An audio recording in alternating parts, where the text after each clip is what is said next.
Hello everyone, कैसे हैं आप सभी। उम्मीद करता हूं सभी स्वस्थ होंगे और मस्त होंगे और आपकी पढ़ाई भी सुचारू रूप से चल रही होगी। तो आज के सेशन में हम लोग आरो भाग 2 पुस्तक का अंतिम चैप्टर, जिसका नाम है श्रम विभाजन और जाति प्रथा, दूसरा उसी का पार्ट है, दूसरा पार्ट मेरी कल्पना का आदर्श समाज। ये दोनों जो पार्ट हैं, ये वैसे अनुवाद तो किया गया था लल्लई सिंह द्वारा, लेकिन एनिहिलेशन ऑफ कास्ट जो 1936 ईस्वी में एक भाषण के रूप में तैयार किया गया था डॉक्टर भीमराव अंबेडकर जी द्वारा, फिर उसका हिंदी अनुवाद लल्लई सिंह ने कर दिया इन दो पार्टों में। तो इन दोनों पार्टों को हम लोग आज पढ़ेंगे इस वन शॉट के अंतर्गत, और साथ में हम लोग इससे संबंधित जितने मोस्ट इंपॉर्टेंट जो हमारे क्वेश्चंस बनते हैं, जिसे हमारा पूरा चैप्टर हमारे दिमाग में हमें समझ में आ जाए, दिमाग में छप जाए, जिससे कोई भी सवाल जो हमारे एग्जाम में आए उसका आंसर हम लोग दे सकें। तो एक बार जल्दी से सेशन को शेयर कर दीजिएगा, क्योंकि बहुत इंपॉर्टेंट चैप्टर है, अंतिम तो है ही, और अंतिम है तो 100% क्वेश्चन यहाँ से आएगा। ठीक है, तो एक बार जल्दी से मुझे कमेंट करके बताओ ऑडियो वीडियो ठीक है, उसके बाद हम लोग शुरुआत करते हैं दोस्तों। हेलो हेलो हेलो, कैसे हो बेटा? मस्त हो, स्वस्थ हो, ठीक हो, पढ़ाई अच्छी चल रही है आप लोगों की?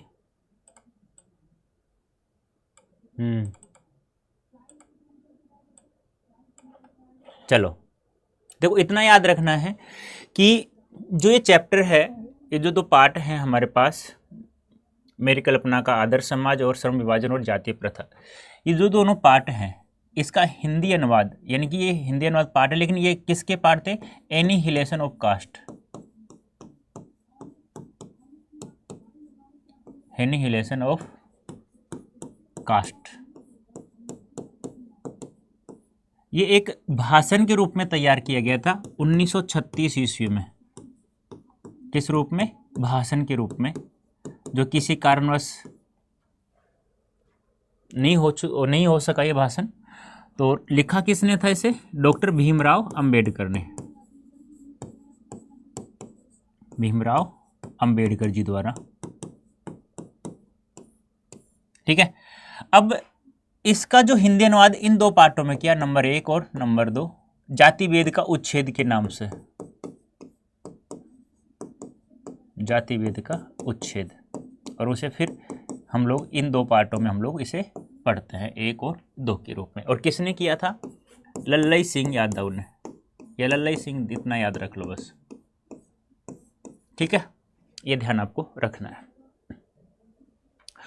अब देखते हैं थोड़ा सा, क्योंकि काफ़ी बार क्या होता है कि हिंदू समाज में जाति को लेकर के बहुत सारे विवाद हुए हैं पहले भी, आजकल भी होते हैं। कहते हैं ना कि जिस इंसान को कार्य पसंद नहीं है, फिर भी कहते हैं ना कि इसकी जाति ये है तो इसको यही कार्य करना पड़ेगा।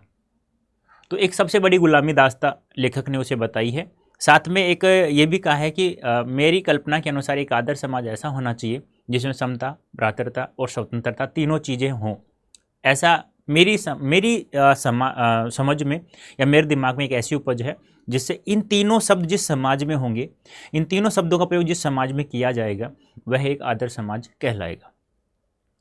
दूसरी बात हम लोग ये भी कहेंगे कि यहाँ ये जो चैप्टर है, इसमें केवल ही केवल हिंदू समाज के प्रति जो एक कहते हैं ना कि जिन चीज़ों को हमें दूर करना चाहिए, लगभग चीज़ें दूर तो हो गई, लेकिन कुछ चीज़ें आज भी विद्यमान हैं। अब वैसे ही विचार यदि आज यहाँ हो तो फिर इन समस्याओं का समाधान किया जा सकता है। फिर जैसे ही डॉक्टर भीमराव अम्बेडकर अंतिम समय में जब आते हैं, तो जब हिंदुओं में ये सब चीज़ें देखने को मिली, जब ये दूर नहीं कर रहे थे लोग, तो उन्होंने हिंदू धर्म से उनका मोह भंग हो गया था और अच्छा नहीं लग रहा था उन्हें। और फिर उन्होंने क्या किया कि 14 अक्टूबर 1956 ईस्वी 5 लाख अनुयायियों के साथ में उन्होंने बौद्ध धर्म को ग्रहण कर लिया था। कि हिंदू धर्म में तो ऐसे बहुत सारी चीज़ें हैं जो ना तो वो कभी सुधारने की कोशिश करते हैं और ना ही वो उन चीज़ों को, उन बातों को समझते हैं। इस प्रकार से ये एक बार हम लोग इसे पढ़ेंगे तो अच्छे से हमें समझ में भी आ जाएगा। और ध्यान रखना है कि ऐसा चैप्टर है कि जिसको कम से कम आपको 3 या 4 बार पढ़ना होगा, तब जाकर के समझ में आएगी। ना तो एक कहानी है, ना एक उपन्यास है, ना नाटक है, इसमें आपको थोड़ा मेहनत करना होगा बेटा। ठीक है, तो कोशिश मैं करूँगा कि अंतिम समय में मैं आपको बहुत सारे MCQs कराऊँ, जिससे कि पूरा चैप्टर हमारे दिमाग में फंस जाए मतलब, या समझ में आ जाए हमें। तो पहला पार्ट है वो है श्रम विभाजन और जाति प्रथा। लेखक कहते हैं कि यह विडंबना की बात है कि इस युग में जातिवाद के पोषकों की कमी नहीं है, जातिवाद को बढ़ाने वालों की कमी नहीं है। इसके पोषक कई आधारों पर इसका समर्थन करते हैं। कैसे कैसे? समर्थन का एक आधार यह कहा जाता है कि आधुनिक सभ्य समाज कार्यकुशलता के लिए श्रम विभाजन को आवश्यक मानता है, और चूंकि जाति प्रथा भी श्रम विभाजन का ही दूसरा रूप है, इसलिए इसमें कोई बुराई नहीं है। देखो, जाति प्रथा को भी श्रम विभाजन का ही एक रूप मान लिया गया है। कहने का मतलब क्या है, इंसान जिस काम में रुचि रखता है तो मुझे लगता है उसको वही कार्य करना चाहिए, और सीधी सी बात है वो कार्य यदि हो जाता है तो बहुत अच्छा भी रहता है। लेकिन ऐसा हिंदू धर्म में नहीं है। इस तर्क के संबंध में पहली बात तो यही आपत्तिजनक है कि जाति प्रथा श्रम विभाजन के साथ साथ श्रमिक विभाजन का रूप भी लिए हुए। भाई जाति, चलो ठीक है, मानता हूं कि आप जाति के पक्ष में हैं कि मेरी जाति ये है तो इसी जाति में सब कुछ होना चाहिए, मेरा ये कार्य तो यही करना चाहिए। लेकिन यार, जो बच्चा अभी तक कोख में है, वो उसका जन्म भी नहीं हुआ, लड़का है लड़की है ये भी नहीं पता है, क्या पहले डिसाइड कर देते हो कि लड़का होगा तो ये कार्य करेगा, लड़की होगी तो ये कार्य? पता नहीं उसकी मतलब उसका दिमाग किस चीज़ में चलेगा, कम से कम उसे पता तो होना चाहिए ये चीज़ें। श्रम विभाजन निश्चय ही सभ्य समाज की आवश्यकता है, परंतु किसी भी सभ्य समाज में श्रम विभाजन की व्यवस्था श्रमिकों का विभिन्न वर्गों में अस्वाभाविक विभाजन नहीं करती। भारत की जाति प्रथा की एक विशेषता यह भी है कि यह श्रमिकों का अस्वाभाविक विभाजन ही नहीं करती, बल्कि विभाजित विभिन्न वर्गों के एक दूसरे की अपेक्षा ऊंच नीच भी करार देती है, जो कि विश्व के किसी भी समाज में नहीं पाया जाता। जाति प्रथा को यदि श्रम विभाजन मान लिया जाए तो यह स्वाभाविक विभाजन नहीं है, क्योंकि यह मनुष्य की रुचि पर आधारित बिल्कुल भी नहीं है। कुशल व्यक्ति या सक्षम श्रमिक समाज का निर्माण करने के लिए यह आवश्यक है कि हम व्यक्तियों की क्षमता इस सीमा तक विकसित करें जिससे वह अपना पेशा या कार्य चुनाव स्वयं कर सके। इस सिद्धांत के विपरीत जाति प्रथा का दूषित सिद्धांत यह है कि इससे मनुष्य के प्रशिक्षण अथवा उसकी निजी क्षमता का विचार किए बिना दूसरे ही दृष्टिकोण जैसे माता पिता के सामाजिक स्तर के अनुसार पहले से ही अर्थात गर्भधारण के समय से ही मनुष्य का पेशा निर्धारित कर दिया जाता है। यानी कि देखो, मतलब गर्भधारण यानी बच्चा भी पेट में ही है, उससे पहले ही उसका व्यापार पेशा कि उसको यही कार्य करना पड़ेगा, लड़का होगा तो ये, लड़की होगी तो ये। जाति प्रथा पेशे का दोषपूर्ण पूर्व निर्धारण ही नहीं करती, बल्कि मनुष्य को जीवन भर के लिए पेशे में बांध देती है। कहने का मतलब क्या है, चलो ठीक है, आपने एक पेशा उसको दे दिया है बच्चे को कि ये लड़का होगा तो ये, लड़की होगी तो ये, और वह कार्य करता भी है। अब यार, अब उस कार्य में उसको लाभ भी नहीं हो रहा, हानि हो रही है, वो भूखों मर रहा है, लेकिन फिर भी वह अपने उस कार्य को नहीं छोड़ता। वो क्यों? जाति। और यदि वो छोड़ भी देते तो फिर सामने वाला जो उसी जाति का है ना, वो जीने नहीं देता इस समाज में। तो सबसे बड़ी एक मतलब कहते हैं ना कि सबसे बुरी चीज है, लेकिन फिर भी ये छोड़ी नहीं जाती। और आज ही वर्तमान समय में बहुत सारे लोग ऐसे हैं जो जातिवाद के पोषक है। भले ही पैसा अनुपयुक्त या अपर्याप्त होने के कारण वह भूखों मर जाए। आधुनिक युग में यह स्थिति प्राय आती है क्योंकि उद्योग धंधों की प्रक्रिया व तकनीक में निरंतर विकास और कभी कभी अकस्मात परिवर्तन हो जाता है, जिसके कारण मनुष्य को अपना पेशा बदलने की आवश्यकता पड़ सकती है।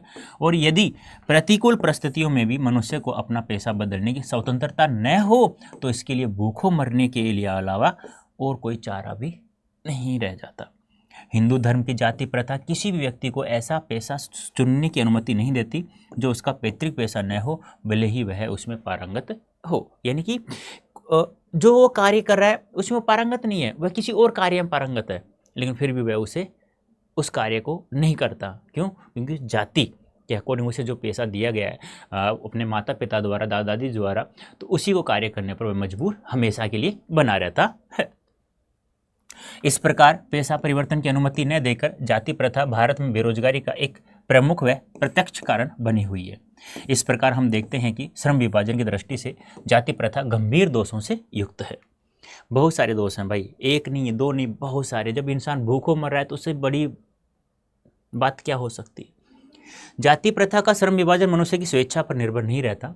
मनुष्य की व्यक्तिगत भावना तथा व्यक्तिगत रुचि का इसमें कोई स्थान अथवा महत्व नहीं रहता, लेख ही इसका आधार है। इस आधार पर हमें यह स्वीकार करना पड़ेगा कि आज के उद्योगों में गरीबी और उत्पीड़न इतनी बड़ी समस्या नहीं जितनी यह है कि बहुत से लोग निर्धारित कार्य को अरुचि के साथ केवल विवशतावश करते हैं। मतलब करना पड़ता है उनको बेचारे को विवशतावश। ऐसी स्थिति स्वभावतः मनुष्य को दुर्भावना से ग्रस्त रहकर टालो काम करने और कम काम करने के लिए प्रेरित करती है। जिस कार्य में इंसान की रुचि नहीं है तो इंसान को वह कार्य करना पड़ता है, चाहे कम ही करो भाई, कम खा लो, ठीक है, मर जाओ खा खा के थोड़ा थोड़ा, लेकिन फिर भी हम उस कार्य को नहीं बदल पाते।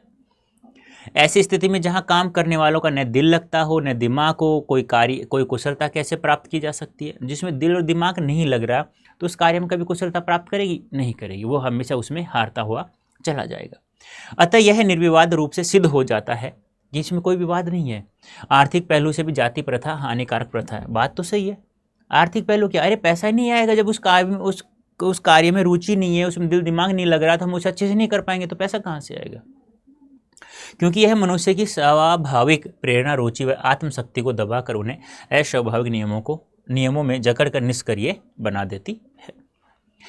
अब दूसरा पार्ट है हमारा, मेरी कल्पना का आदर्श समाज। ये डॉक्टर भीमराव अम्बेडकर जी कहते हैं कि अब तुम मेरे मुंह से बार बार श्रम विभाजन, जाति प्रथा सुन करके बोर हो गए होंगे, तो आप कहेंगे कि आपके नज़र में एक आदर्श समाज कैसा होना चाहिए? जब लेखक कहते हैं कि मेरे दिमाग में एक आदर्श समाज ऐसे बन सकता है जिसमें स्वतंत्रता, भ्रातृता और समता यानी समानता का भाव मौजूद हो, तब वो समाज बन सकता है एक आदर्श समाज। जाति प्रथा के खेदजनक परिणामों की निरस यानी जिसमें कोई रस नहीं हो, गाथा सुनते सुनाते आप में से कुछ लोग तो निश्चय ही ऊब गए होंगे। ऊबना क्या होता है? क्या कर रहा है यार, कुछ अच्छा सुनाना, कुछ अच्छा बताना जिससे कि मन लग जाए। ऐसा नहीं कि हम लोग बोर हो रहे हैं, हमें ऐसा कुछ भी नहीं सुनना आपसे, यह अस्वाभाविक भी नहीं है। अतः अब मैं समस्या के रचनात्मक पहलू को लेता हूँ। मेरे द्वारा जाति प्रथा की आलोचना सुनकर आप लोग मुझसे यह प्रश्न पूछना चाहेंगे कि यदि मैं जातियों के विरुद्ध हूँ तो फिर मेरी दृष्टि में आदर्श समाज क्या है? ठीक है, यदि ऐसा पूछेंगे तो मेरा उत्तर होगा कि मेरा आदर्श समाज स्वतंत्रता, समता, भ्रातृता पर आधारित होगा। आई बात समझ? तीनों शब्द याद रखना बहुत महत्वपूर्ण है। क्या यह ठीक नहीं है? भ्रातृता यानी भाईचारे से किसको क्या दिक्कत हो सकती है? सभी को समान रूप स्वतंत्रता मिले, किसी को क्या दिक्कत होती है? सभी को समान रूप से कार्य मिले, सभी को समान रूप से उसकी पूंजी प्राप्त हो, सभी को पैसा प्राप्त हो रहा है, तो उससे क्या किसी को दिक्कत हो सकती है? तीनों के तीनों ऐसे ही शब्द हैं। अर्थात भाईचारे में किसी को क्या आपत्ति हो सकती है? किसी भी आदर्श समाज में इतनी गतिशीलता होनी चाहिए जिससे कोई भी वांछित परिवर्तन समाज के एक छोर से दूसरे छोर तक संचारित हो सके। ऐसे समाज के बहुविध हितों में सबका भाग होना चाहिए तथा सबको उनकी रक्षा के प्रति सजग रहना चाहिए। सामाजिक जीवन में आबाद यानी जिसमें कोई बाधा न हो, संपर्क के अनेक साधन व अवसर उपलब्ध रहने चाहिए। तात्पर्य यह है कि दूध पानी के मिश्रण की तरह भाईचारे का यह वास्तविक रूप है और इसी का दूसरा नाम लोकतंत्र है। देखो, दूध में पानी डाल दो, पता नहीं चलता कितना दूध है कितना पानी है, वो बात अलग, विज्ञान तरक्की कर चुका बता सकता है, लेकिन आम इंसान नहीं बता सकता। तो वैसे ही भाईचारा दूध पानी की तरह एक मिश्रण है और उसे ही हम लोग क्या कहते हैं? लोकतंत्र कहते हैं। इन सभी में एक दूसरे भाईचारे जैसा व्यवहार करेंगे तो लोक यानी संसार, आम जन, तंत्र यानी शासन, तो हमारे द्वारा जो शासन किया जाता है उसे लोकतंत्र कहा जाता है। तो जब एक अच्छा भाईचारा होगा आपस में तो एक अच्छा नेता हम लोग चुन सकते हैं और वह भी हमारा विकास कर सकता है, नई नई योजनाएं ला सकता है, तो उसे ही कहा जाता है लोकतंत्र। क्योंकि लोकतंत्र केवल शासन की एक पद्धति ही नहीं है, लोकतंत्र मूलतः सामूहिक जीवनचर्या की एक रीति अथवा समाज के सम्मिलित अनुभवों के आदान प्रदान का नाम है। इनमें यह आवश्यक है कि अपने साथियों के प्रति श्रद्धा व सम्मान का भाव हो। इसी प्रकार स्वतंत्रता पर भी क्या कोई आपत्ति हो सकती है? गमनागमन यानी गमन और आगमन की स्वाधीनता, जीवन तथा शारीरिक सुरक्षा की स्वाधीनता के अर्थों में शायद ही कोई स्वतंत्रता का विरोध करे। इसी प्रकार संपत्ति के अधिकार, जीविकोपार्जन के लिए आवश्यक औजार व सामग्री रखने के अधिकार जिससे शरीर को स्वस्थ रखा जा सके के अर्थ में भी स्वतंत्रता पर कोई आपत्ति नहीं हो सकती। तो फिर मनुष्य की शक्ति के सक्षम एवं प्रभावशाली प्रयोग की भी स्वतंत्रता क्यों न प्रदान की जाए?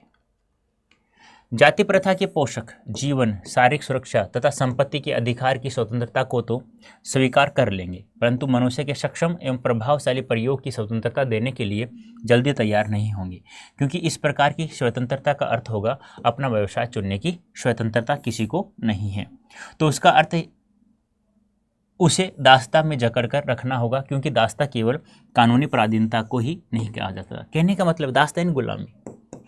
कहने का मतलब क्या है कि ये जो गुलामी है ये जरूरी नहीं है कानूनी पराधीनता ही है, ये आप लोग स्वयं ही दास्ता में जकड़े हुए हो। जब आपकी रुचि जिस कार्य में नहीं है फिर भी आपको वही कार्य करना पड़ रहा है, तो ये सबसे बड़ी गुलामी दास्ता तो यही है।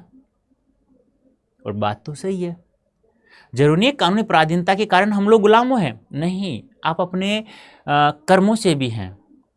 जब आपको पता है मेरे बच्चे की रुचि इस कार्य में नहीं है, तो फिर उस कार्य करने के लिए हम उसे कैसे कह सकते हैं? नहीं कह सकते बेटा। दास्ता में वह स्थिति भी सम्मिलित है जिसे कुछ व्यक्तियों को दूसरे लोगों के द्वारा निर्धारित व्यवहार कर्तव्यों का पालन करने के लिए विवश होना पड़ता है।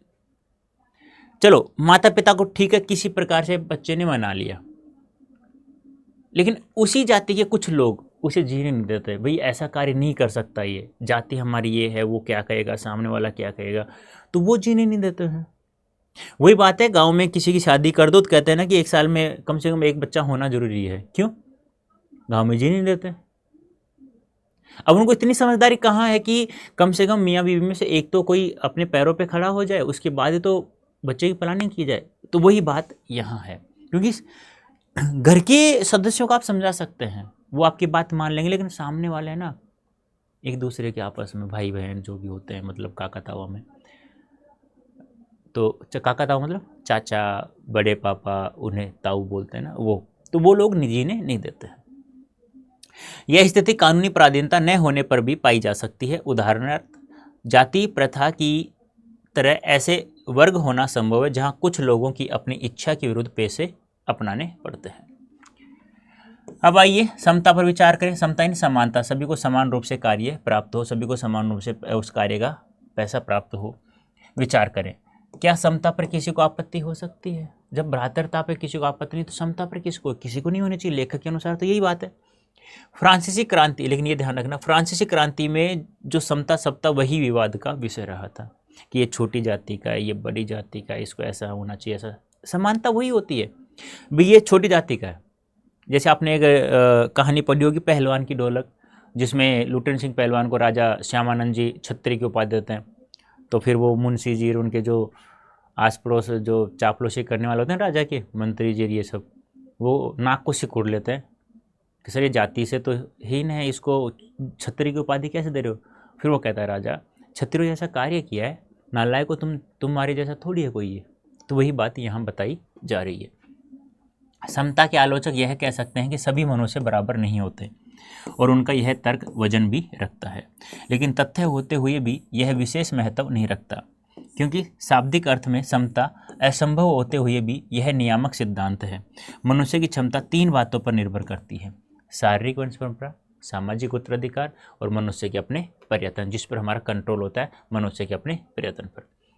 शारीरिक वंश परंपरा, सामाजिक उत्तराधिकार क्या होता है? अर्थात सामाजिक परंपरा के रूप में माता पिता की कल्याण कामना, शिक्षा तथा वैज्ञानिक ज्ञानार्जन आदि सभी उपलब्धियां जिनके कारण सभ्य समाज जंगली लोगों की अपेक्षा विशिष्टता प्राप्त करता है, और अंत में हम मनुष्य के अपने प्रयत्न, जिस पर हमारा क्या होता है? कंट्रोल। इन दोनों पर हमारा नियंत्रण नहीं होता है, इस पर हम लोग कंट्रोल या नियंत्रण कर सकते हैं।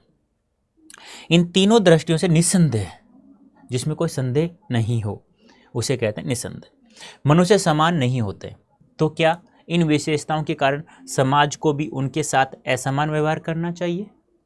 समता विरोध करने वालों के पास इसका क्या जवाब है? व्यक्ति विशेष के दृष्टिकोण से असमान प्रयत्न के कारण असमान व्यवहार को अनुचित नहीं कहा जा सकता। साथ ही प्रत्येक व्यक्ति को अपनी क्षमता का विकास करने का पूरा प्रोत्साहन देना सर्वथा उचित है। परंतु यदि मनुष्य प्रथम 2 बातों में असमान है, कौन कौन से? शारीरिक वंश परंपरा और सामाजिक उत्तराधिकार, तो क्या इस आधार पर उनके साथ भिन्न यानी अलग व्यवहार उचित है? उत्तम व्यवहार के हक की प्रतियोगिता में वे लोग निश्चय ही बाजी मार ले जाएंगे जिन्हें उत्तम कुल, शिक्षा, पारिवारिक ख्याति, पैतृक संपदा तथा व्यावसायिक प्रतिष्ठा का लाभ प्राप्त है। इस प्रकार पूर्ण सुविधा संपन्नों को ही उत्तम व्यवहार का हकदार माना वास्तव में निष्पक्ष निर्णय नहीं कहा जा सकता, क्योंकि यह सुविधा संपन्नों के पक्ष में निर्णय हो। कहने का मतलब क्या है, सुनो ध्यान से। दो व्यक्ति हैं, एक ये काला और ये है धोला, ठीक है। अब ये काला है, ये धनवान है, इसके पिता यानी कि एमएलए वगैरह सब कुछ है, मतलब धनवान इंसान है, पैसे वाला है, इसके पिता बड़े पद पर किसी भी प्रतिष्ठित नौकरी पर पहले से विराजमान। अब कोई योजना आई तो इस गरीब व्यक्ति धोला को तो प्राप्त नहीं हुई, इसको प्राप्त होगी, तो क्या उसे हम लोग सही निर्णय दे मानेंगे कि या भाई ये जो योजना चलाई सरकार ने, ये है निर्णय काला के पास चली गई? क्यों? वो तो पहले से प्रतिष्ठित परिवार का, संपन्न परिवार का व्यक्ति था। अब जो संपन्न परिवार का नहीं है, जो गरीब बेचारा, उसके पास तब ये योजना पहुंचेगी, उसको उस योजना का लाभ उसे मिलेगा, तब जा करके हम लोग कह सकते हैं ये सही निर्णय हो रहा है। अतः न्याय का तगाजा यह है कि जहां हम तीसरे प्रयासों की असमानता जो मनुष्य के अपने वश की बात है, यानी मनुष्य के अपने प्रयत्न जो मनुष्य के अपनी वश की बात है, आधार पर मनुष्य के साथ असमान व्यवहार को उचित ठहराते हैं, वहाँ प्रथम दो आधारों जो मनुष्य के अपने वश की बातें नहीं हैं पर उनके साथ असमान व्यवहार नितांत अनुचित है। ये ध्यान आपको रखना है। और हमें ऐसे व्यक्तियों के साथ यथासंभव समान व्यवहार करना चाहिए। दूसरे शब्दों में, समाज की यदि अपने सदस्यों से अधिकतम उपयोगिता प्राप्त करनी है तो यह तो संभव है जब समाज के सदस्यों को आरंभ से ही समान अवसर एवं समान व्यवहार उपलब्ध कराया जाए। बात तो सही है। समाज में कोई भी जाति का हो, जिस प्रकार से जो भी योजना आई है, कोई भी लाभ प्राप्त हो रहा है, कोई भी अवसर प्राप्त हो रहा है, तो सभी को समान रूप से अवसर प्राप्त होना बहुत जरूरी है। समता का औचित्य यही पर समाप्त नहीं होता, इसका और भी आधार उपलब्ध है। जैसे एक राजनीतिक पुरुष है, क्या राजनीतिज्ञ पुरुष को जो भी एमएलए जैसे पार्षद या हम लोग कुछ भी सांसद जिनके नाम जानते हैं, क्या उसको इतना समय है कि वो प्रत्येक व्यक्ति से जा करके मिले? नहीं। वह योजनाएं तो चलाता है सभी के लिए, लेकिन जो बीच में जो और होते हैं ना ठेकेदार, वो उसे ही हड़प जाते हैं। अब उसको तो उस राजनीतिक पुरुष तो क्या कि मैंने तो एक योजना चलाई थी भाई, उसके अनुसार तो वो डाटा दिखा देते हैं कागजों में कि पहुंच गई सभी के पास, लेकिन उसे क्या पता नहीं पहुंचे। तो वही हाल यहाँ देश का हो रहा है, वही दीमक है इस देश की। एक राजनीतिज्ञ पुरुष है, राजनीतिज्ञ क्या होता है? राजनीति को जानने वाला पुरुष का बहुत बड़ी जनसंख्या से पाला पड़ता है।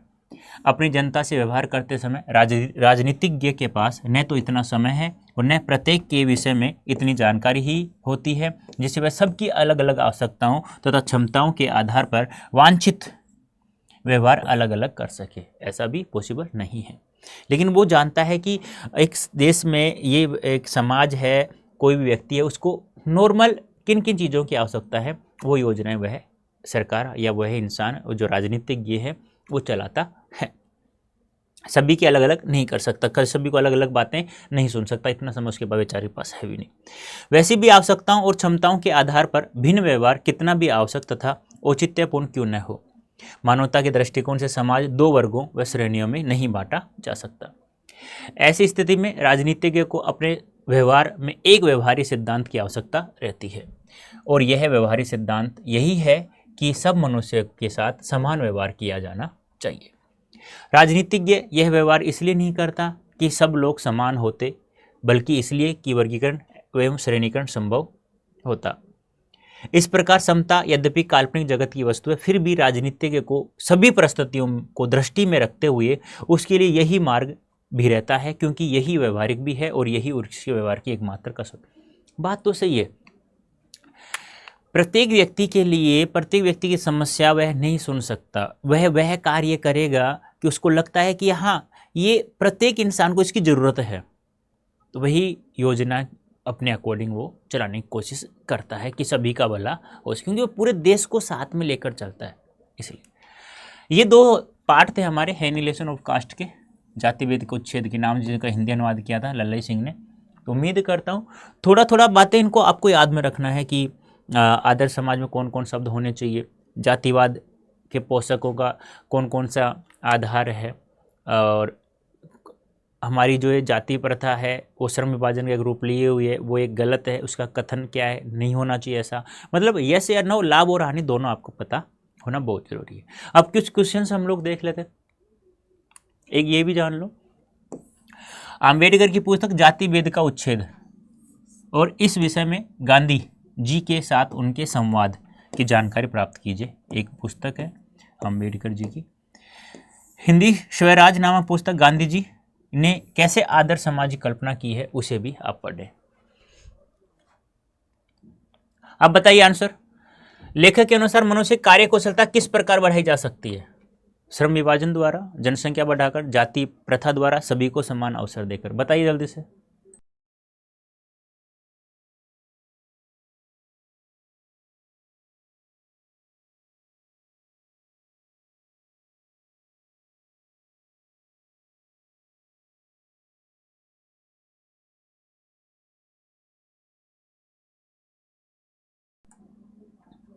तो बताइए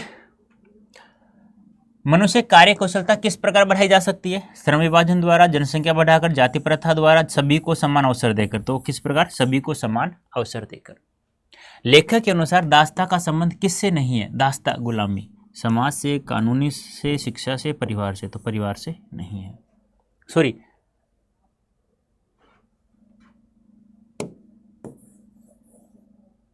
किससे नहीं है?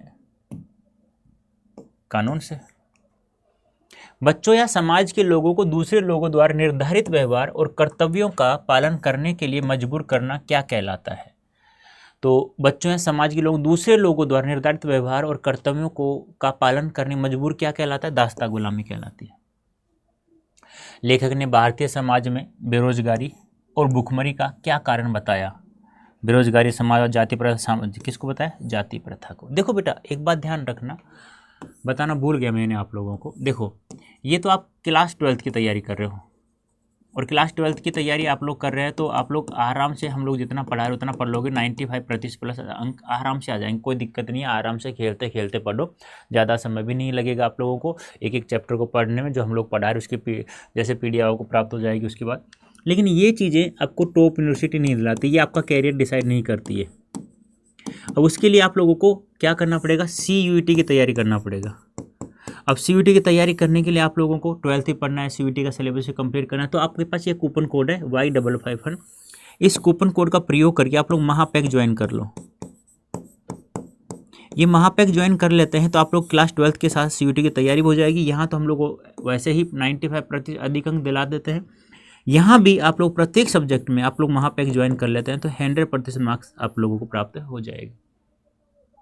कैसे होगा? आगे बहुत सारे क्वेश्चन हैं, उनको हल करना है। एक बार मैं बता देता हूँ कैसे आपको ये इस कूपन कोड का प्रयोग करके महापैक ज्वाइन, कैसे मैक्सिमम डिस्काउंट प्राप्त हो। तो एक बार मैं बता देता हूँ आप लोगों को। देखिए, एक बार ऐसे गूगल ओपन करना या टाइप करना अड्डा24/7, चलेगा यहाँ पे। अब यहाँ पे ऑल कोर्सेज दिख रहा है, सेलेक्ट करना, UG and PG entrance exam. अब यहाँ पे देखना, आप यदि CUET UG इंग्लिश मीडियम के स्टूडेंट हैं तो यहाँ जाएंगे, हिंदी मीडियम के स्टूडेंट्स हैं तो यहाँ जाएंगे, और यदि आप CUET PG की तैयारी कर रहे हैं तो यहाँ चले जाएंगे। अब मान लो CUET UG इंग्लिश मीडियम से हैं आप, तो यहाँ चले जाएंगे आप लोग। तो इस प्रकार से यहाँ महापैक सेलेक्ट करना। अब यहाँ पे व्यू ऑल करके लेना। अब आपका सब्जेक्ट कौन सा है? आर्ट्स है, मैथ्स है, कॉमर्स है, तो वही आपको। अब ये दो प्रकार के हमारे पास महापैक है, एक विद बुक वाला, एक विदाउट बुक्स वाला। विद बुक का मतलब क्या होता है? फिजिकल बुक से जो बुक्स हमारे द्वारा तैयार की हैं CUET सिलेबस की, पूरा कंप्लीट सिलेबस कवर है, साथ में PYQs कंप्लीट है, उसका विद सॉल्यूशन। तो वो सारी बुक्स आपके घर पहुंचाई जाती है। तो मैं ये कहूँगा बुक से विद बुक वाला ही आपको लेना है, सबसे अच्छा रहता है। तो जैसे मान लो आर्ट्स है तो आर्ट्स पे सेलेक्ट कर लेना, साइंस है तो साइंस पे करना, कूपन कोड यूज करना Y551 और अप्लाई कर देना। देख लो, मात्र यह है आप लोगों को 8,000 रुपये मिल रहा है यदि आप लोग Y551 कोड यूज करते हैं तो 40% डिस्काउंट मिल रहा है। यदि 1% और डिस्काउंट चाहते हैं आप लोग, तो आप लोगों को क्या करना होगा? आप लोगों को हमारा ऐप है अड्डा 24/7, उस ऐप को डाउनलोड करो प्ले स्टोर से और वहाँ आपको इस कूपन कोड की सहायता से फिर परचेज करते हैं तो इनरोल करते हैं इस बैच में तो 41% यानी 1% एक्स्ट्रा आपको डिस्काउंट मिल जाएगा बेटा। तो याद रखना अड्डा 24 ऐप से करो क्योंकि थोड़ा जितना और सस्ता हो अच्छा ही है आपके लिए, तो वही हमारे लिए होगा कि जितने बच्चे होंगे उतने ही कम होंगे। ठीक है, हाँ चलो नेक्स्ट सवाल है, लेखक ने भारतीय समाज बेरोजगारी भुखमरी क्या कारण बताया? तो क्या बताया? जाति प्रथा। आर्थिक विकास के लिए जाति प्रथा का परिणाम कैसा है? नेगेटिव है। आर्थिक पैसा कब आएगा भाई? जब अच्छा आप लोग जातिवाद नहीं करेंगे तो पैसा आएगा। लेखक समाज के सभी सदस्यों को कौन से अवसर प्रदान करने के पक्ष में? समान अवसर, लाभदायक अवसर, व्यवहारिक अवसर, अव्यवहारिक। यानी लेखक समाज सभी सदस्यों के कौन से अवसर प्रदान करने के पक्ष में है? समान अवसर। लेखक ने दूध और पानी के मिश्रण की तुलना किससे की? भाईचारे से, भ्रातृता जिसे कहते हैं। जाति प्रथा का श्रम विभाजन किस प्रकार का है? स्वाभाविक है, अस्वाभाविक, उचित है, अनुचित है? जाति प्रथा का श्रम विभाजन किस प्रकार विभाजन है? अनुचित है, यानी सॉरी अस्वाभाविक। हो गया ना गलती? जब मुझसे गलती हो रही है तो आप लोगों से भी गलतियां हो सकती है बेटा, अस्वाभाविक। जाति प्रथा का सबसे बड़ा दोष क्या है? यह लोगों को एक पैसे से जोड़ देती, यही है बेटा। यह लोगों को अनेक व्यवसाय से जोड़ देती है, व्यवसाय में परिवर्तन कर देती है, रोजगार में परिवर्तन नहीं, यह लोगों को एक पैसे से जोड़ देती है। नेक्स्ट है, बताइए आंसर क्या होगा?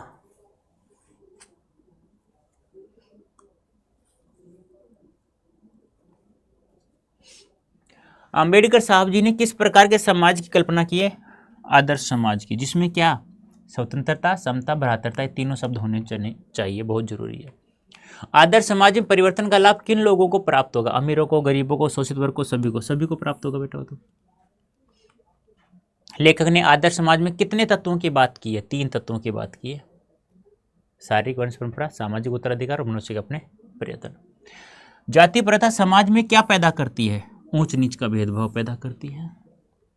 जाति प्रथा से व्यक्ति को कौन सा पैसा मिलता है? स्वयं की रुचि वाला पैसा, पैतृक पैसा। गर्भ में है बेटा बच्चा, फिर भी उसे कार्य में बांध देता है। जाति प्रथा व्यक्ति को जीवन भर के लिए किससे बांध देती है? एक ही व्यवसाय से। आम्बेडकर के विख्यात भाषण एनिहिलेशन ऑफ कास्ट 1936 का हिंदी अनुवाद किसने किया? लल्लई सिंह यादव ने। लल्लई सिंह यादव ने आम्बेडकर विख्यात भाषण एनिहिलेशन ऑफ कास्ट का हिंदी अनुवाद किस नाम से किया? जाति भेद का उच्छेद। इसी नाम से पुस्तक है आम्बेडकर की। लल्लई सिंह यादव ने आम्बेडकर विख्यात भाषण एनिहिलेशन ऑफ कास्ट 1936 का हिंदी अनुवाद जाति भेद का उच्छेद नाम से 2 प्रकरणों में किया। उन 2 प्रकरणों के नाम श्रम विभाजन और जाति प्रथा, मेरी कल्पना का आदर्श समाज। समता शब्द का विवाद किस क्रांति के नारे में रहा? फ्रांसीसी क्रांति के नारे। मनुष्य की क्षमता कितनी बातों पर निर्भर करती है? 3। कौन कौन सी है? शारीरिक वंश परंपरा, सामाजिक उत्तराधिकार जिसे हम लोग कहते हैं, सामाजिक परंपरा के रूप में माता पिता की कल्याण कामना, शिक्षा, वैज्ञानिक ज्ञानार्जन आदि सभी उपलब्धियां जिनके कारण सभ्य समाज जंगली लोगों की अपेक्षा विशिष्टता प्राप्त करता है, और अंत में मनुष्य के अपने प्रयत्न जो मनुष्य के वश की बात है, और दोनों कोई सी वश की बात नहीं है, ना तो ये है और ना ये है, ये ध्यान रखना। आम्बेडकर जी के अनुसार आदर्श समाज में कैसा होना चाहिए? जिसमें ये तीनों शब्द हों, स्वतंत्रता, समानता और भ्रातृता। भ्रातृता यानी भाईचारे, दूध पानी का मिश्रण जैसा बताया गया। समता, समान अवसर मिलना चाहिए सभी को, और सभी को समान रूप से स्वतंत्रता प्राप्त होनी चाहिए। कोई व्यक्ति कोई भी कार्य कर सकता है। 14 अक्टूबर 1956, ये ध्यान रखना। आम्बेडकर जी ने कितने अनुयायियों के साथ बौद्ध धर्म को ग्रहण कर लिया था? जब हिंदू धर्म से मोह भंग हो गया था कि यहाँ तो जातिवाद, श्रम विभाजन, बहुत कुछ गंदा काम फैला हुआ है, उससे मोह भंग हो गया था, तो उन्होंने बौद्ध धर्म ग्रहण कर लिया था 14 अक्टूबर 1956 को 5 लाख अनुयायियों के साथ में। तो ये था हमारा चैप्टर आज का, जाति प्रथा और श्रम विभाजन और मेरी कल्पना का आदर्श समाज। उम्मीद करता हूँ आप लोग समझ में आ गया होगा। आज हमारी बुक फिनिश होती है, आरो भाग 2। और फिर भी किसी चैप्टर में कोई क्वेश्चन में डाउट है तो आप लोग कमेंट करके मुझे अवश्य बता सकते हैं, उसका समाधान नेक्स्ट सेशन में अवश्य आप लोगों को कर दिया जाएगा। ठीक है, तो कैसा लगा ये सेशन एक बार कमेंट करके अवश्य बताना मुझे। और बेटा मेहनत करना है आप लोगों को इतना तो पढ़ना है कि एक कहावत है ना, कहते हैं ना कि चिरागों से घर रोशन नहीं होते, शिक्षा से भी घर रोशन होते हैं। तो यही, इसी को आपको सिद्ध करना है। और वो सिद्ध कब होगा? जब आप कम से कम 30 साल आप पढ़ाई करेंगे अच्छे से, मेहनत लगन से। तो आगे आने वाले 30 साल के बाद 30-40 साल जो आप जिएंगे वो बड़े सुखी होंगे आपको। और यदि वो नहीं करोगे तो फिर आप लोग 30 साल तक नहीं पढ़ोगे, तो फिर आगे आने वाले ना 30-40 साल, फिर आप लोग को देखा है मजदूर सुबह 4 बजे उठता है, रात को 10 बजे आता है, दुकान कर ली, सुबह 7-8 बजे जाओगे, शाम को 9-10 बजे आओगे। ऐसी ज़िंदगी, बोरिंग लाइफ, कोई काम की नहीं। फिर उसमें टेंशन है बहुत सारी।